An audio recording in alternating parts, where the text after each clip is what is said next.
नमस्कार स्टूडेंट, हम हिंदी का सेकंड चैप्टर पढ़ रहे हैं। हमने उसके 4 पार्ट कंप्लीट कर लिए। आज हम उसका 5th पार्ट पढ़ेंगे। हमने आगे देखा कि सत्य के ऊपर जो असत्य था, उस अच्छाई के ऊपर बुराई थी, वो थोड़ी हावी हो जाती है और सत्य की हार हो जाती है, ईमानदारी की हार हो जाती है और बेईमानी जीत जाती है। तो अब आगे क्या होता है वो हम देखेंगे। इसी प्रकार एक सप्ताह बीत गया। संध्या का समय था। बूढ़े मुंशी जी बैठे राम नाम की माला जप रहे थे। इसी समय उनके द्वार पर एक सजा हुआ रथ आकर रुका। हरे और गुलाबी पर्दे पछैये बैलों की जोड़ी, उनकी गर्दनों में नीले धागे, सींगे पीतल से जड़ी हुई। कई नौकर लाठियां कंधों पर रखे साथ थे। मुंशी जी अगवानी को दौड़े। देखा तो पंडित अलोपीदीन है। झुककर दंडवत की और लल्लो चल्लो की बातें करने लगे। हमारा भाग्य उदय हुआ जो आपके चरण इस द्वार पर आए। आप हमारे पूज्य देवता है। आपको कौन सा मुंह दिखावे? मुंह में तो कालिख लगी हुई है, किंतु क्या करें, लड़का अभाग कपूत है, नहीं तो आपसे क्यों मुंह छिपाना पड़ता। ईश्वर निसंतान चाहे रखे, पर ऐसी संतान न दे। एक सप्ताह बीत गया। बूढ़े मुंशी जी यानी कि वंशीधर के पिता बैठे थे।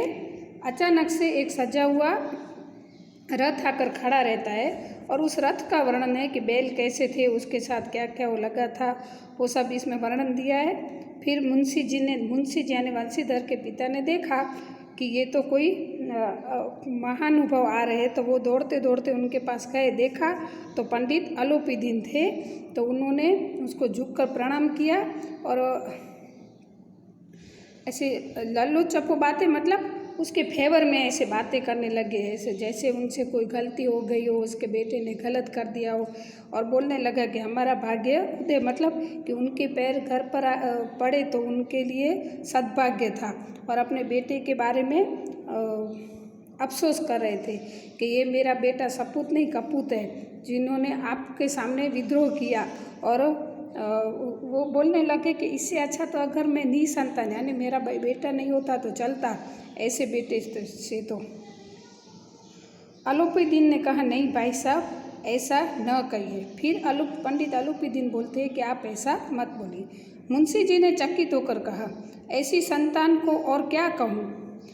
अलोपीदीन ने वात्सल्यपूर्ण स्वर में कहा, कुल तिलक और पुरुषों को कीर्ति उज्जवल करने वाले संसार में ऐसे कितने धर्मपरायण मनुष्य हैं जो धर्म पर अपना सब कुछ अर्पण कर सके।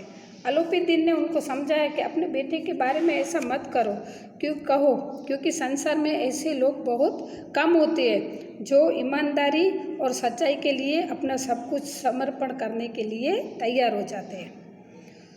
पंडित अलोपीदीन ने वंशीधर से कहा, दारोगा जी, यह खुशामद करने के लिए मुझे इतना कष्ट उठाने की जरूरत न थी। उस रात को आपने अपने अधिकार बल से मुझे अपनी हिरासत में लिया था, किंतु आज मैं स्वेच्छा से आपकी हिरासत में आया हूँ। मैंने हजारों रईस और अमीर देखे, हजारों उच्च पदाधिकारियों के साथ काम पड़ा, किंतु मुझे परास्त किया तो आपने। मैंने सबको अपना और अपने धन का गुलाम बनाकर छोड़ दिया था। मुझे आज्ञा दीजिए कि आपसे कुछ विनय करूं। पंडित अलोपीदीन का हृदय परिवर्तन हो चुका था। वो सामने से दारोगा जी के पास आए थे और दारोगा जी को उन्होंने कहा कि आज तक ऐसा कोई अधिकारी नहीं था, कोई व्यक्ति नहीं था जो मुझे हरा सके। किसी की भी ऐसी ताकत नहीं थी जो मेरे सामने खड़ा रह सके, लेकिन आपने मुझे हिरासत में लेकर मतलब ऐसा काम किया जो मैं आपका गुलाम बन गया। और फिर कहने लगे कि मुझे आज्ञा दीजिए, मैं आपसे कुछ विनय करूं। वंशीधर ने अलोपीदीन को देखा तो उठकर सत्कार किया, किंतु स्वाभिमान सहित उनका सत्कार तो किया, लेकिन स्वाभिमान, उन्होंने अपना स्वाभिमान नहीं घुमाया, मतलब उनके आगे पीछे नहीं गए। अगर कोई मेहमान घर पे आया है, चाहे वो दुश्मन हो चाहे कोई, ये हमारी भारतीय संस्कृति है कि घर पे आए हुए मेहमान को हम अच्छे से उनका स्वागत करते हैं। तो उसी तरह वंशीधर ने भी आलोपी दिन का स्वाभिमान सहित स्वागत किया। समझ गए कि यह महाशय मुझे लज्जित करने और झलाने आए। उनको लगा कि शायद उनको लज्जित करने और झलाने आए। क्षमा प्रार्थना की चेष्टा नहीं की, वरना इन्हें अपने पिता की यह ठकुर सुहाती की बात असह्य सी प्रतीत हुई। ठकुर सुहाती की बात मतलब उसके पिता ने जो कटाक्ष भरे वचन बोले थे न कि मुझे ऐसा बेटा हुआ अगर नहीं, तो उनको थोड़ा अच्छा नहीं लगा। पर पंडित जी ने की बातें सुनी और मन की मैल मिट गई। फिर पंडित जी के साथ बातें हुई तो उनके मन में जो जो दुविधाएं थी वो मिट गई। पंडित जी की ओर उड़ती हुई दृष्टि से देखा, सद्भाग्य झलक रहा था। गर्व ने अब लज्जा के सामने सिर झुका दिया था। उन्होंने पंडित जी के सामने देखा तो उनको लगा कि शायद उनके मन में कुछ लज्जा सी है। शर्माते हुए बोले, यह आपकी उदारता है जो ऐसा कहते हैं। मुझसे तो कुछ अभी नहीं हुई है, उसे क्षमा कीजिए। मैं धर्म की बेड़ी में जकड़ा हुआ था, नहीं तो मैं आपका दास हूँ। जो आज्ञा होगी वो मेरे सिर माथे। फिर दारोगा जी भी उनको कहने लगे, आलोपी दिन को, कि मुझसे शायद कोई भूल हो गई तो मैं क्षमा चाहता हूँ। मैं धर्म के लिए और सत्य के रास्ते पे बंधा हुआ था, इसलिए मुझसे ये गलती हो गई, वरना तो मैं आपका दास हूँ और जो आज्ञा हो वो मुझे दो, वो मेरे सिर माथे पर, मतलब मैं वो आज्ञा स्वीकार करूँगा। आलोपी दिन ने विनीत भाव से कहा, नदी के तट पर आपने मेरी प्रार्थना नहीं स्वीकारी थी, किंतु आज स्वीकारनी पड़ेगी। आलोपी दिन ने थोड़ा पास्ट के बारे में बताया कि उस दिन नदी के तट पर मैंने आपसे बहुत प्रार्थना की, लेकिन वो आपने नहीं स्वीकारी, तो आज आपको ये प्रार्थना स्वीकारनी पड़ेगी। वंशीधर बोले, मैं किस योग्य हूँ, किंतु जो कुछ सेवा मुझसे हो सकती है उसमें त्रुटि न होगी। वंशीधर आलोपी दिन को बोलते हैं कि मैं जिस बात के लिए योग्य हूँ वो मैं करने के लिए तैयार हूँ। मैं कोशिश करूँगा कि उसमें मुझे कोई त्रुटि यानी कि गलती ना हो, भूल ना हो। आलोपी दिन ने एक स्टाम्प लगा हुआ पत्र निकाला और उसे वंशीधर के सामने रखकर बोले, इस पद को स्वीकार कीजिए और अपने हस्ताक्षर कीजिए। मैं ब्राह्मण हूँ, जब तक ये सवाल पूरा न कीजिएगा द्वार से न हटूंगा। फिर आलोपी दिन एक स्टाम्प लगा हुआ पत्र यानी स्टैम्प पेपर निकालते हैं और वंशीधर के सामने रखकर बोलते हैं कि इस पद को, मतलब पोस्ट को स्वीकार कीजिए और अपने हस्ताक्षर यानी कि साइन कीजिए। मैं ब्राह्मण हूँ, मतलब ब्राह्मण जब कुछ भी मांगने को आता है तो उसको जब तक नहीं मिलता है तब तक पीछे नहीं हटता है। तो वो अपने ब्राह्मणपन का बोलते हैं कि मैं ब्राह्मण हूँ, जब तक ये सवाल आप पूरा नहीं कीजिएगा तब तक मैं नहीं हटूंगा। मुंशी वंशीधर ने उस कागज को पढ़ा तो कृतज्ञता से आंखों में आंसू भर आए। पंडित आलोपी दिन ने उन्हें अपनी सारी जायदाद का स्थायी मैनेजर नियत किया था। 6000 वार्षिक वेतन के अतिरिक्त रोजाना खर्च, अलग सवारी के लिए घोड़े, रहने का बंगला, नौकर चाकर मुक्त। कल्पित स्वर से बोले, पंडित जी, मुझ में इतनी सामर्थ्य नहीं है कि आपकी इस उदारता की प्रशंसा कर सकूं, किंतु मैं इसे उच्च पद के लिए योग्य नहीं हूँ। मुंशी वंशीधर ने वो स्टैम्प पेपर पे लिखा हुआ पत्र पढ़ा तो उनको आश्चर्य हो गया कि ये क्या बात। उसमें लिखा था कि पंडित आलोपी दिन ने अपनी पूरी जायदाद, जितनी भी जायदाद है उसका हिसाब किताब, उसका मतलब उनके जो कारोबार था, कारोबार का मैनेजर बनाया था। किसको? तो वंशीधर को। और उसको जो वार्षिक 6000 मतलब ईयरली 6000 उनको सैलरी डिसाइड की थी।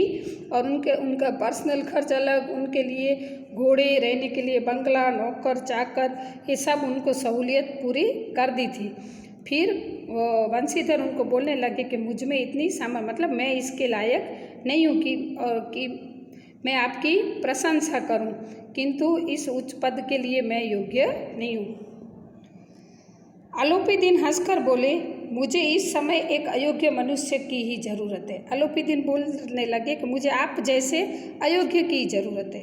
वंशीधर ने गंभीर भाव से कहा, यूँ मैं आपका दास हूँ। आप जैसे कीर्तिवान सज्जन पुरुष की सेवा करने के लिए मेरे सौभाग्य की बात है, किंतु मुझ में न विद्या है, न बुद्धि, न वह अनुभव जो जी इन त्रुटियों की पूर्ति कर देता है। ऐसे महान कार्य के लिए बड़े मर्मग्न अनुभवी मनुष्य की ज़रूरत है। मतलब वंशीधर उनको बोलते हैं कि मैं आपका दास हूँ, लेकिन मैं इतना क्लेवर नहीं हूँ। मतलब मुझ में बहुत सारी गलतियाँ हैं कि मैं ये सब नहीं कर सकता हूँ। मैं बहुत पढ़ा लिखा नहीं हूँ, बहुत एक्सपीरियंस पर्सन भी नहीं हूँ। आपके इस काम के लिए एक्सपीरियंस पर्सन व्यक्ति की ज़रूरत है, तो मैं इसके लायक नहीं हूँ। अलोपीदीन ने कलमदान से कलम निकाली और उसे वंशीधर के हाथ में देकर बोले, कलमदान मतलब पेन। ऐसे पहले ऐसे स्याही में डुबो के जो लिखा जाता था उसको कलमदान बोलते हैं। न मुझे विद्वता की चाह है, न अनुभव की, न मर्मग्नता की, न कार्यकुशलता की। इन गुणों के महत्व का परिचय खूब पा चुका हूँ। अब सौभाग्य और अवसर मुझे यह मोती दे दिया जाए, जिसके सामने योग्यता और विद्वता की चमक फीकी पड़ जाती है। यह कलम लीजिए, अधिक सोच विचार मत कीजिए, हस्ताक्षर दस्तखत कीजिए, परमात्मा से यही प्रार्थना है। फिर वंशीधर के मना करने पर भी अलोपीदीन उनको पेन देती है और साइन करने के लिए, दस्तखत करने के लिए मनाते हैं। परमात्मा से यही प्रार्थना है कि आपको सदैव वही नदी के किनारे वाला बेमुरवत उद्दंड कठोर परंतु धर्मनिष्ठ दारोगा बनाए रखे। और बोलते हैं कि जो है वो सही है, और मैं भगवान को प्रार्थना करता हूँ कि आप हमेशा के लिए ऐसे ही रहे। मतलब धर्मनिष्ठ, जो नदी के किनारे आपका जो रूप देखा था वही रूप आपका हमेशा रहे। वंशीधर की आंखें डबडबा आई। हृदय से संकुचित पात्र में इतना एहसान न समा सका। कई बार फिर पंडित जी की ओर भक्ति और श्रद्धा की दृष्टि से देखा। कांपते हुए हाथ से मैंने जरी के कागज़ पर हस्ताक्षर कर दिए। फिर उनको भी अच्छा लगने लगा। उनको भी लगा कि इन्होंने तो इतनी उदारता दिखाई और मुझे इतनी बड़ी पोस्ट के लिए नियुक्त किया है, तो वो भी ऐसे डरते हुए और भक्ति और श्रद्धा की दृष्टि से देखते हुए, थोड़ा कांपते हुए उस कागज़ पर साइन की। तो यहाँ पे हमें इस लेसन में से ये सीखने को मिलता है कि हमेशा सच्चाई की जीत होती है, ईमानदारी की ही जीत होती है। अस्तु।